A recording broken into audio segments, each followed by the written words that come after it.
guys, how's it going? I hope that everybody has had a wonderful start to the new year. Mine's been a little chaotic, to say the least, but we'll get to that later. So I've been running my art business for almost 5 years now, and in that time, I've learned a few things. So today I'm going to share with you 5 things that I really wish I knew and what you need to know to start an art business this year. We're also going to be painting some gouache plant dudes in my sketchbook, so without further ado, here's what you need to know. Number 1, you can't do all the things. I cannot stress this enough. You can't create in every art style, and you cannot offer every service and every product. We're always changing and growing as artists. Our style is evolving, new ideas are popping into our heads, and we're always finding new sources of inspiration. Now, I don't think that you should wait until you have a quote-unquote art style to start your art business, even though I'm betting you do have an art style, whether you know it or not. And you can watch this video next to find yours. But trying to do all the things when you're just starting out is a gourmet recipe for disaster. I'm talking full-on dumpster fire. I speak because I know. That is exactly what I did. Now, there is a caveat to this tip. Don't stretch yourself too thin, but also don't put yourself in a box. You're allowed to experiment and to try new things. Maybe you've only made stationery in the past, but you really want to give plushies a try. Maybe you've only been making digital art, but you just bought a new set of gouache paints. Your business can grow and evolve over time, but you can't do everything all at once. Your customers and your audience, they need to know who you are and what you're passionate about. This leads me to the next tip. Not everybody is gonna love your art or buy your art, and that's absolutely okay. If I had a nickel for every time someone said, "If you make XYZ, I'd buy it," or "I want a commission in this particular style," I would be a very, very rich woman. But adapting to every single person's expectations of what your business should be and what your art should look like is the fastest way to burn out. Focus first on creating what you want to create and then find a market for it, even if it's a little bit outside the box. There's a lot of really quirky niches out there, guys. It's really not worth it to be making hundreds of thousands of dollars at the expense of your creativity. If you aren't passionate about something, don't make it. I really think that passion is contagious. When you're excited about something, the right people are going to find it. A tangent to this is to take people's opinions with a grain of salt. If someone says, "You should make a print of this," or "This should be an enamel pin," don't just jump right into making those. A lot of people really like to offer up their opinions on what they think you should make, but when it comes to actually buying those items, the percentage drops significantly. Many people demanded prints of bits and bobbles in 2022, so I made them. I ordered a lot of each design, and I was very, very excited about it. But you know what happened? No one bought them. I didn't sell a single one of those prints until almost 3 months later. I'm still sitting on the majority of that stock. Pretty sure I haven't even covered the printing expenses. But that's running a business. Sometimes you think there's enough interest in something to make it happen, and it doesn't. You're gonna make mistakes in running your business, and that's totally okay. Failure is a very important part of growth. Number 3, running a business costs way more than you think it does.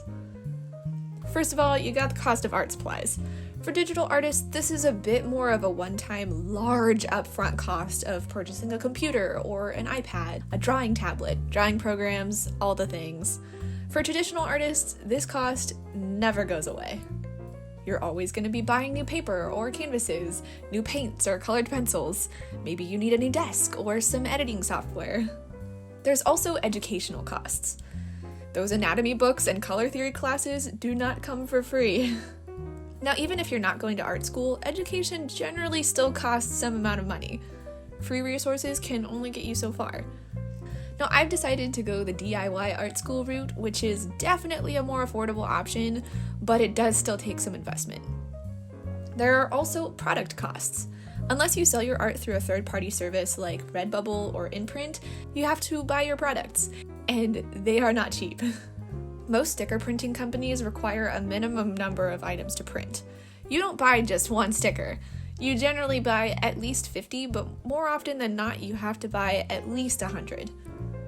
Then there's packing materials. You gotta buy those plastic or paper envelopes to protect your print during the shipping. There's packing tape, tissue paper if you want to get a little fancy. There's business cards and thank you cards, and freebies are always a really good choice too. I've personally decided to stop printing business cards. I just don't really think that they're that good of an investment. Most people just end up throwing them away if they even look at them at all. Then there's shipping.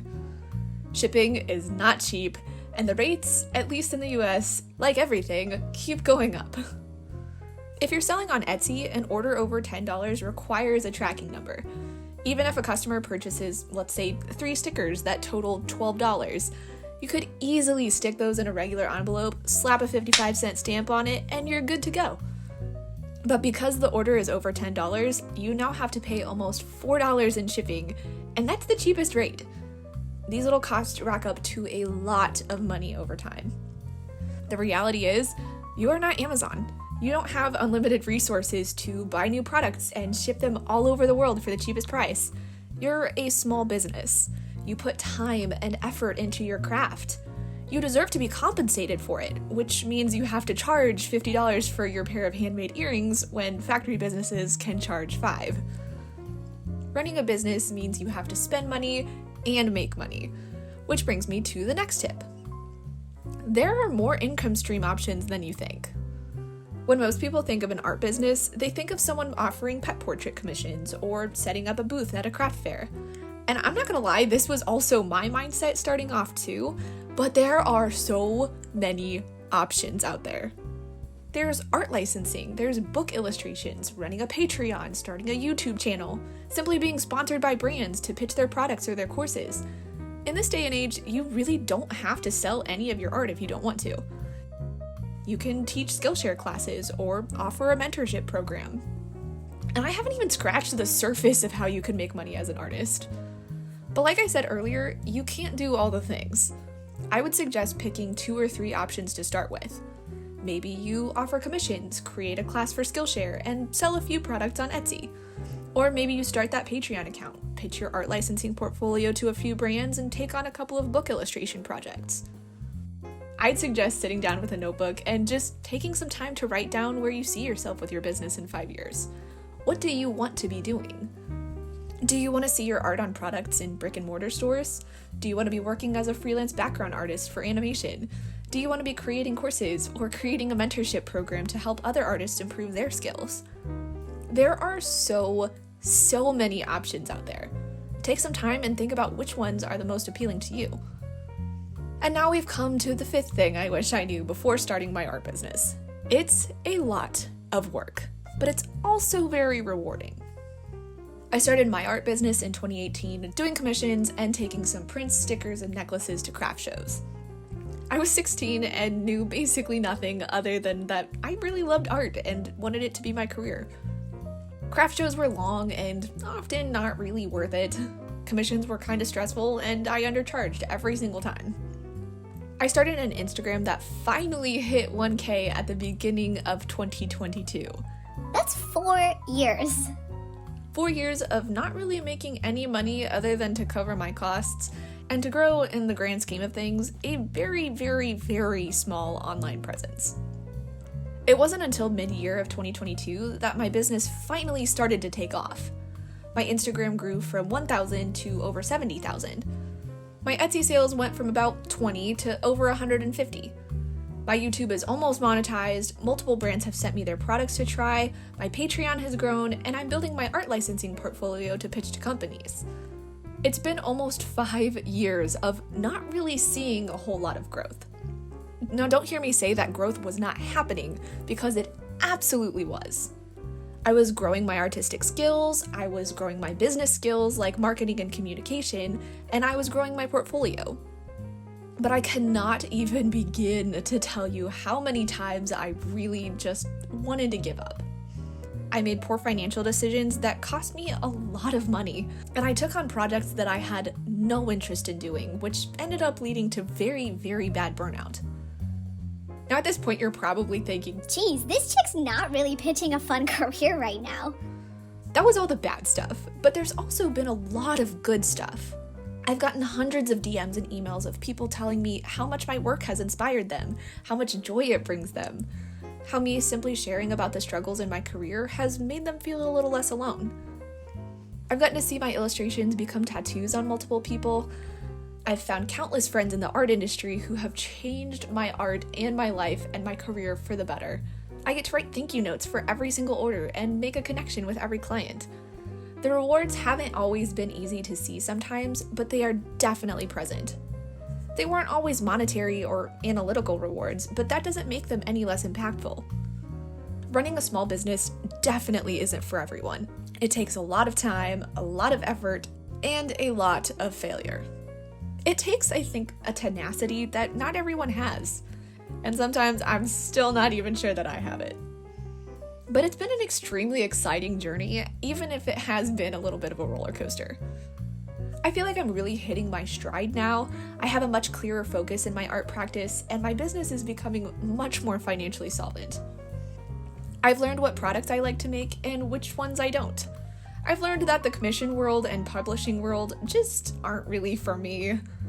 I like to create art from my own ideas and my own direction without the input of other people. I like brainstorming my own ideas and bringing them to life. I love creating YouTube videos to share my painting process and to share what I'm learning, what I'm struggling with, and just silly stories, generally involving me being stupid in some way or another. I really enjoy connecting with people on Patreon and chatting one-on-one with my audience in DMs.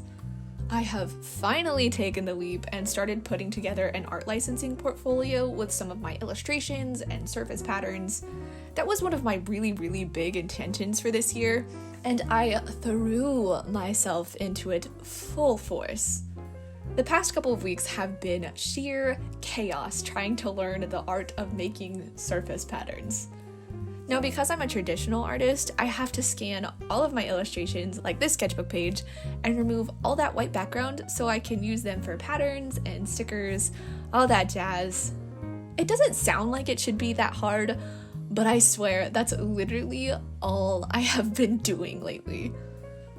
I finally finished the last few pages, and I'm so excited to start painting again, guys. I've had basically zero time for the creative work, and I miss my paintbrushes.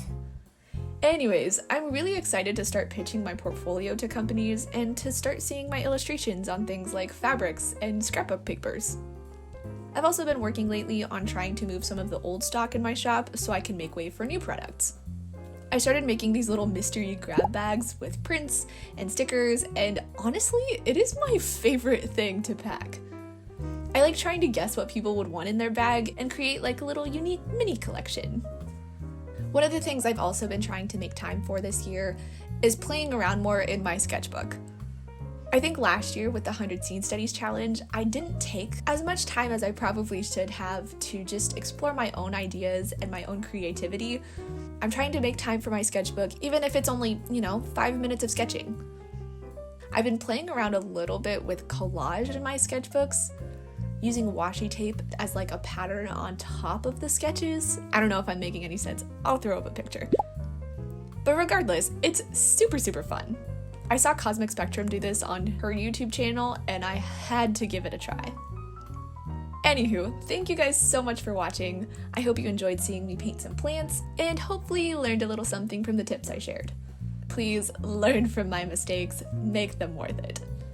I think the more open and honest artists can be about running their businesses, the more we can help each other grow and succeed. Huge thank you to my patrons over on Patreon for helping to support my creative journey. You guys are amazing. Make sure to like and subscribe so you don't miss out on my videos. Thanks again for watching, and I'll see you soon. Bye guys!